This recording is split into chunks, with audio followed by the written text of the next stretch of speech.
নবী সাল্লাল্লাহু আলাইহি সাল্লামক শিকাৰী দুজনে বান্ধি ৰাখিলে আৰু হৰিণাজনীক এৰি দিলে। নবী সাল্লাল্লাহু আলাইহি সাল্লামৰ এই ঘটনাটোৱে মোক অতিকৈ আচৰিত কৰিছে। মক্কাত দুজন শিকাৰীয়ে শিকাৰ কৰিবলৈ জাল পাতি ৰাখিছিল।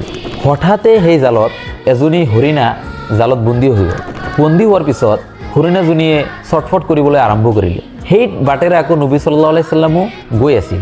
হঠাতে নবী সাল্লাল্লাহু আলাইহি সাল্লামৰ চকু সেই বন্দী হোৱা হৰিণাজনীৰ ওপৰত পৰিল। যেতিয়া হৰিণাজনীৰ কাষ চাপিলে তেতিয়া নবী সাল্লাল্লাহু আলাইহি সাল্লামে হৰিণাজনীক দেখা পাই বৰ কষ্ট পালে আৰু হৰিণাজনীয়ে নবী সাল্লাল্লাহু আলাইহি সাল্লামক কাকতি মিনতি কৰিলে যে মোক আপোনালোকে অলপ সময়ৰ বাবে মোক এৰি দিয়ক। মোৰ সৰু সৰু দুটা পোৱালি আছে, মই পোৱালি দুটাক দুধ পান কৰোৱাই মই আকৌ ইয়ালৈ ঘূৰি আহিম। এই কথা শুনি শিকাৰী দুজনে হাঁহিবলৈ আৰম্ভ কৰিলে। কিন্তু নবী সাল্লাল্লাহু আলাইহি সাল্লামে হৰিণাজনীৰ দুখ বুজি পাই শিকাৰী দুজনক কাকতি মিনতি কৰিলে আৰু ক'লে যে আপুনি হৰিণাজনীৰ ঠাইত মোক বান্ধি ৰাখক আৰু হৰিণাজনীক আপোনালোকে অলপ সময়ৰ বাবে এৰি দিয়ক। তেতিয়া নবী সাল্লাল্লাহু আলাইহি সাল্লামক শিকাৰী দুজনে বান্ধি ৰাখিলে আৰু হৰিণাজনীক এৰি দিলে।